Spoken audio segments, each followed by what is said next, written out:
안녕하세요. 저는 빈털터리로 시작해 우여곡절이 많았으나 단칸방에서 시작해 조금씩 아끼고 모아가며 결국에는 내 집까지 장만하게 되었네요. 남편과는 같이 고생해온 만큼 백년해로 할 줄 알았는데 집이 생기고부터 자기 할 일은 다 끝났다고 생각한 건지 내가 여태까지 반평생을 함께한 사람이 맞는지 싶을 정도로 변하더라고요. 남편만큼은 아니지만 저도 필요할 때 나가서 돈도 벌어오고 했는데 이 집이고 뭐고 전부 자기 거라고 하면서 난리도 아니었어요. 좋은 이야기도 아니고 그때 인생을 다 돌이키기엔 1시간 가지고는 모자랄 것 같아서 생략하도록 하겠습니다. 아무튼 그때 남편의 행동으로 인해서 결국 법원까지 가게 되었고 이혼하게 되었습니다. 남편과 저 사이에는 딸이 하나 있었어요. 남들처럼 둘 낳아서 잘 살고 싶었지만 상황이 힘들다 보니 한 명도 버거워서 딸아이 하나에서 멈추게 되었습니다. 이혼은 어차피 딸아이가 대학까지 가고 나서 했으니 양육권 같은 부분에 있어서는 따로 상의할 것도 없었습니다. 딸아이 또한 제 아빠가 아니라 저를 택했고 그렇게 딸아이랑 저랑 둘이서 같이 살게 되었습니다. 딸이 비록 공부하는 조금 밤쌓고 지냈어도 운동신경도 좋고 누굴 닮았는지 얼굴도 예쁘고 해서 주변에 항상 남자가 끊이지 않았습니다. 대학교 들어가고부터는 자기가 누굴 만나고 있는지 남자친구라며 엄마인 저에게 전부 다 소개를 시켜줬지요. 딸아이가 남자 보는 눈이 형편이 없더라고요. 앞길 창창한 잘 배운 사람들은 애초에 관심도 없었던 것 같습니다. 저도 대학을 나오지 않았으니 대학이 인생의 전부라고 생각하지는 않아요. 대학교 나오지 않아도 열심히 잘 사는 사람들 많은데 딸이 연애한답시고 골라오는 남자들은 하나같이 왜 그 모양인지 싶더군요. 문신 같은 건 대체 어디서 하는지 그나마 남자친구라고 데려온 사람 중에 마음에 차는 사람들 몇 명은 그나마도 문신이 옷에 가려져서 있는지 없는지도 모르는 사람들이었습니다. 그래도 어린 나이니 결혼까지는 하지 않겠지 싶었는데 다행인 건지 불행인 건지 작은 일에도 쉽게 실증을 내는 딸아이는 남자친구한테도 쉽게 실증을 내더라고요. 문제는 우리 딸이 다른 건 다 쉬어도 연애만큼은 쉬는 적이 없었어요. 어제 남자친구라고 저한테 누굴 소개하면 다음날에 다른 남자가 또 남자친구라며 저한테 소개하는 적도 있었습니다. 모두 몇 명이었는지 물어보신다면 제 기억에 남는 사람들만 더해도 제 손과 발을 다 합쳐도 헤아릴 수 없을 정도로 많았습니다. 그런데 말했다시피 우리 딸이 만나는 남자들 수준이 대부분 그렇다 보니 솔직히 걱정이 더 되더라고요. 연애야 자유롭게 할 수 있지만 그래도 결혼만큼은 안정적인 직장을 가진 사람이랑 하거나 적어도 해코지만큼은 하지 않을 만한 사람을 만났으면 싶었거든요. 연애관이 쉽게 바뀌지는 않았는데 그래도 우리 딸이 어디서 본 건 있는지 연애랑 결혼은 따로 생각하고 있으니 걱정 말라고 했어요. 따로 취직도 안 하고 그러고 있는데 이번에는 남자친구가 아니라 결혼 상대를 소개시켜준다고 저를 불러내더라고요. 일도 안 하고 어디서 저런 사람을 물어왔는지 여태껏 소개받은 사람들하고는 전혀 다르게 멀쩡한 사람이었습니다. 정신머리도 똑바로 박혀있는 듯 했고 직장도 제법 이름 있는 대기업을 다니고 있는 사람이었어요. 당연히 문신도 없었고 말입니다. 그동안 딸이 어떤 남자들만 골라서 만나왔는지 알고 있었기 때문에 결혼 상대라고 데려온 사위를 처음 봤을 때는 안도감도 들고 한편으로 너무 기쁘기까지 했습니다. 다만 문제가 있었으니 사위가 직장도 안정적이고 다 좋지만 따로 가족이 없는 사람이었어요.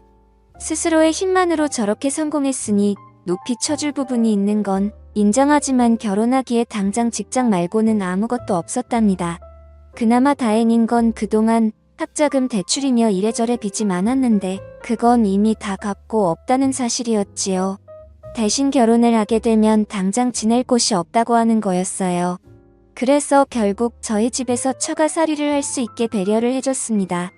사위가 힘들게 자라왔지만 예의가 참 바르더라고요.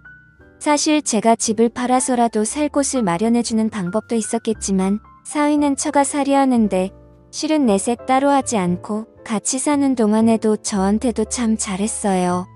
자기한테 없던 부모나 마찬가지라며 그만큼 저에게 효도하겠다더군요. 이렇게 좋은 남자를 만날 줄 알면서 딸아이는 그동안 뭐하러 그런 놈들을 만나온 건지 싶었습니다. 아무튼 딸아이도 결혼을 했고 집에서 나간다면 조금 외로웠겠지만 처가살이를 하게 되면서 제품에 끼고 살게 되니 그거 하나만은 좋더군요. 거기에 사위가 저한테 점수 따겠다고 집안일도 힘써야 하는 일들이나 설거지 같은 건 알아서 척척하기 때문에 저도 많이 편해졌습니다. 남편과는 그렇게 헤어지게 되었지만 그래도 지금 상황이 주변에 자랑하고 다닐 만한 정도라는 생각이 들었고 딸내외가 내 집에 들어와 살며 있는 동안은 정말 매일이 행복했습니다. 그 순간을 목격하기 전까지는 말이죠. 저도 동네에 아는 사람들 가게 나가서 소일거리 해주고 하면서 생활비도 벌고 있었습니다. 사위가 생활비 보탠다고 얼마씩 보내주긴 했지만 그래도 언젠가는 독립해서 나가야 할 텐데 무작정 준다고 고맙다고 받을 게 아니라 그 돈은 제가 따로 모아주고 싶었죠. 그래서 그렇게 소일거리 하면서 생활비 벌이하면서 지내고 있었습니다. 원래는 동네에 잘 아는 사람이 다니는 공장에 가서 하루 같이 일을 하고 일당을 받아오는 예정이 있어서 아침 일찍부터 나갔어요. 그런데 공장까지 도착해서는 공장 설비에 문제가 생기는 바람에 일을 시작하지도 못하고 돌아오게 되었죠. 이동하는데 이미 시간을 많이 써버려서 다른 데에 일하러 나가봤자 돈 버는 느낌도 안 들겠다 싶어서 그날은 그냥 집에 들어가서 쉬어야겠다는 생각을 했습니다. 그리고 집에 들어갔는데 딸 부부가 쓰는 방에서 딸아이가 앓는 소리가 들리더라고요. 사위는 분명히 한참 출근해 있을 시간인데 들려서는 안 되는 소리가 들려오니 오만 가지 생각이 다 들더라고요. 약정하고 딸아이 방문을 열어보니 우리 사위가 아니고 결혼하기 전에 한참 젊은 시절에 연애한답시고 만났을 법한 제가 싫어하는 부류의 사람이 방 안에 제 딸하고 같이 있더군요. 그렇습니다. 제 딸이지만 욕먹어도 싸지요. 저도 일 나가고 지난 남편 그러니까 사위도 출근해 있는 동안 그 틈을 타서 딸아이는 생산적인 일이 아니라 다른 일을 하고 있었던 거예요. 따지고 보면 생산적인 일일 수도 있겠지만 아무 튼에서는 안 되는 일이나 마찬가지였죠. 남자 보는 눈이 좀 없을지라도 이런 말도 안 되는 일을 저지르는 아이는 아니라고 생각했는데 참 제가 돈 번다는 핑계로 정말 자식 교육을 제대로 못 시켰구나 하는 후회가 들더군요. 딸아이는 절대 사위한테 말하지 말라고 하는데 그 얼굴에는 후회나 죄책감은 하나도 보이지 않았습니다. 오히려 차라리 들켜도 저한테 들켜서 다행이구나 하는 그런 느낌이었어요. 그래도 자식 부탁인데 자식이기는 부모가 어디 있겠습니까? 그래서 딸아이가 말한 대로 아무것도 모르는 척하고 있었지요. 그런데 그때마다 정말 이 꼴 저 꼴 다 보기 싫더라고요.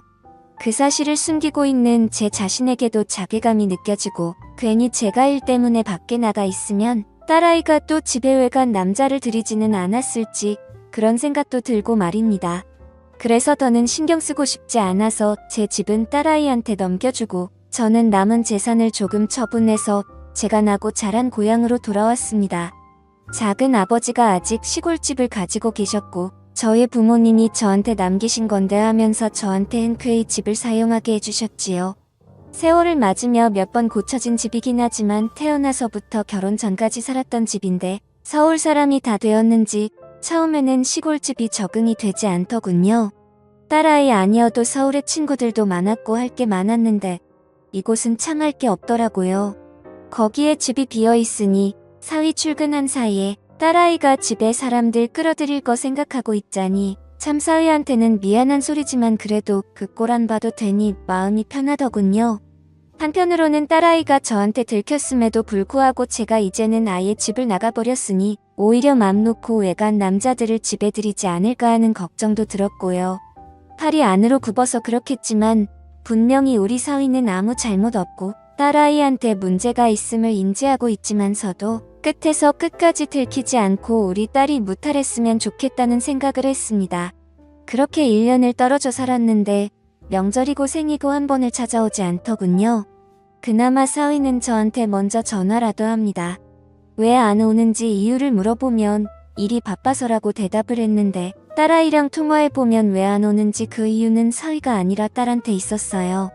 왜 이사를 가도 그렇게 멀리 떨어진 시골로 가버린 거냐면서 남편이랑 한 차에 타고 오래 있기 싫다고 하면서 그냥 명절 때는 안 가겠다 하더군요.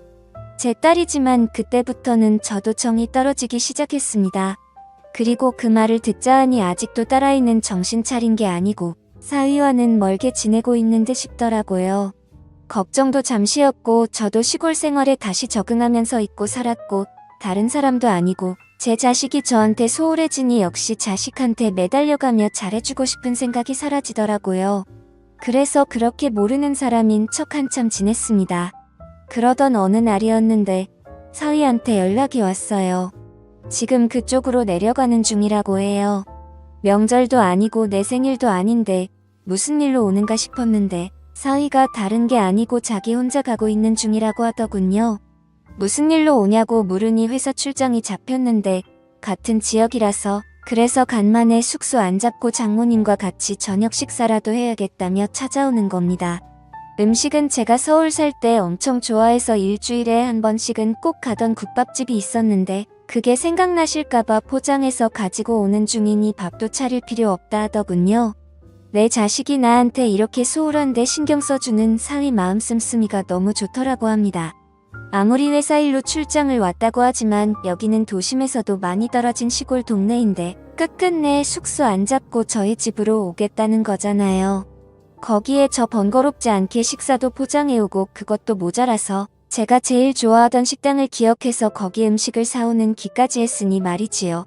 이렇게 자상하고 섬세한 남편을 두고 내 자식은 왜 정신을 못 차리고 저러는지 싶더라고요. 그래도 그동안 시골에서 혼자 지내느라 적적했는데 오랜만에 사람이 있으니 좋더라고요. 결혼하면 다들 편해져서 살이 좀 찐다는데 사위는 어째 살이 더 빠진 것 같다고 물으니 그냥 쓴 웃음만 짓고 아무 대답도 없더라고요. 아주 보고 싶었는데 못 내려와 미안하다. 길이 먼데 어찌 오느냐 괜찮다.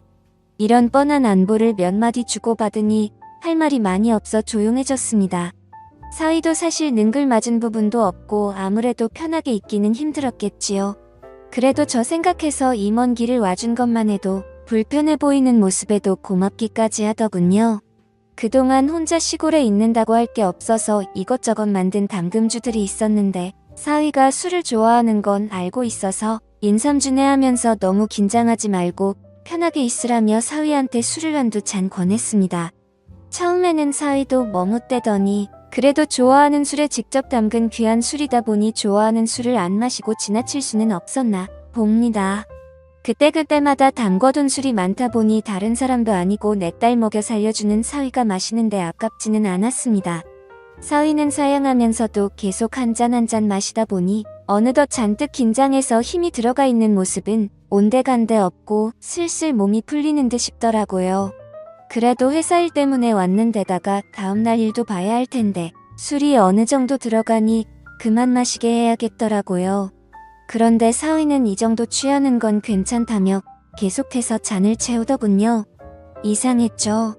같이 한 집에 살던 시절에도 술을 그렇게 좋아하지만 제 앞에서 취한 모습 보일 수 없다며 회식 같이 술을 피할 수 없는 자리에 나가더라도 항상 절제하던 사위였는데 혀가 꼬부라질 때까지 자기는 술 세다고 괜찮다고 하면서 계속해서 마시고 있었으니 말이죠.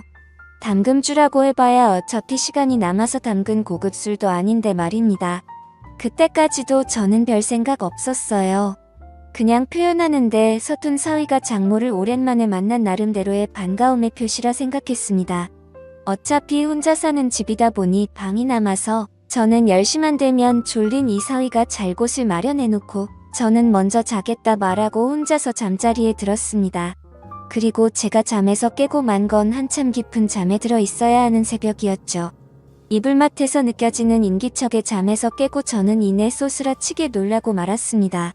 제 이불맛에 있던 건 제가 마련해준 방에서 자고 있어야 할 사위였습니다. 열려있는 문 쪽으로 거실을 보니 술병이 셀 수도 없이 나뒹굴고 있더군요. 술을 얼마나 마신 건지 가늠조차 되지 않았습니다. 혹시나 사위가 술에 너무 취해 제 정신을 못 챙기는 건가 싶더군요. 이러다 무슨 일이 생기는 건 아닌가 너무 긴장되었지만 그래도 여태껏 제가 봐온 사위를 믿기에 최대한 침착하게 행동했습니다. 최대한 사위의 기분을 상하지 않게 무슨 볼일이냐고 침착하게 물었는데 사위는 갑자기 제게 다가오더군요. 저는 깜짝 놀라 눈을 감아버렸고 잠시 후 두 눈을 떠서 쳐다보니 사위는 두 눈에서 눈물을 펑펑 흘리며 울고 있었습니다. 상황을 정리하고 한참 울고 있는 사위를 달래줬습니다. 한참을 울고 난 뒤에야 정신을 차린 사위가 정말 죽을 죄를 지었다며 죄송하다 사과하더군요. 이내 그러니까 제 딸이 다른 사람을 만나고 있던 현장을 목격해버렸다 합니다. 그리고 그 충격을 견딜 수가 없어 한동안 방황했고 회사에는 잠시간 장기 휴가 요청을 해서 일을 안 하고 집에만 있었다고 하더군요. 일에만 매달려서 가정을 지키지 못했다 생각했고 제 자식의 잘못을 눈감아주고 자기 탓으로 생각하려 했다고 합니다. 그리고 그 휴가 기간 동안 여행도 다니고 하면서 일하느라 손에 놓고 있었던 가정을 지키고자 여러 가지 계획을 세웠다고요. 하지만 제 딸 아이는 오히려 남편이 집에 있으니 자유를 억압당한다 생각했고 매일같이 부부싸움을 했다고 하네요. 그러다 어제 크게 싸우고 나서 홧김에 집을 나와버렸다 합니다. 사과하려고 집에 들어갔더니 제 딸 아이는 그새를 못 참고 남자친구를 집에 들인 상태였고 그 상황을 목격한 사위는 그 길로 다시 집을 나와버렸던 거였고요. 저를 찾아온 것이 처음에는 복수할 요량이었다고 합니다. 자기에게 상처를 줬으니 제 자식에게 하나뿐인 가족인 저에게 풀 생각이었다네요. 하지만 도무지 그럴 수 없기에 이렇게 지금 이 상황이 되었다는 겁니다. 저는 다른 말은 하지 못했고 이야기를 하며 당장이라도 다시 눈물을 터뜨릴 것만 같은 사위를 안아줬습니다. 그리고 저도 사과했어요. 미안하다고 자식의 잘못을 알고 있었는데도 나는 도망치는 걸 택했다고요. 나에게는 부모 자격이 없으니 이런 일을 당해도 싸다 했습니다. 그렇게 한참 동안 둘이 부둥켜 안고 눈물을 흘렸습니다. 그리고는 저는 사위에게 마음이 풀릴 때까지 이 집에서 지내다 가라고 권했습니다. 어차피 회사에는 장기 휴가를 내놓은 상태라고 했으니 시간적으로 여유가 있다고 생각했고요. 그렇게 사위와 함께 시골집에서 같이 살고 있는 지가 2달이 다 되어갑니다. 마치 연인이 된 것처럼요. 그리고 제 딸 아이한테서는 전화가 계속해서 오네요. 자기 남편이 집을 나간 것 같다. 연락받은 거 없냐면서요. 생활비도 떨어져 가고 혼자서 못 살겠다고 하는데 그렇게 궁금하면 한 번이라도 내려와 보면 될 것을 그럴 생각은 없어 보이고 불만만 털어놓네요. 구제불능이고 정말 한심하다고 생각이 들더군요. 2달이 지나가다 보니 사위는 이제 자기가 언제 돌아가야 할지 모르겠고 이렇게 지내는 것도 나쁘지 않은 것 같다고 합니다. 그냥 결혼이고 회사고 다 놓아버리고 여기에 와서 살고 싶다고 하는데 시골 동네다 보니 주변 사람들에게는 사위가 휴양차 내려왔다 둘러댔긴 했지만 언제까지 이 상황을 숨길 수는 없을 것 같아 걱정이 됩니다. 제 자식이 잘못을 하긴 했지만 제가 계속 이렇게 있어도 되는 걸까요? 오늘도 같은 고민을 하면서 잠에 들 것 같네요. 이야기 들어주셔서 감사합니다.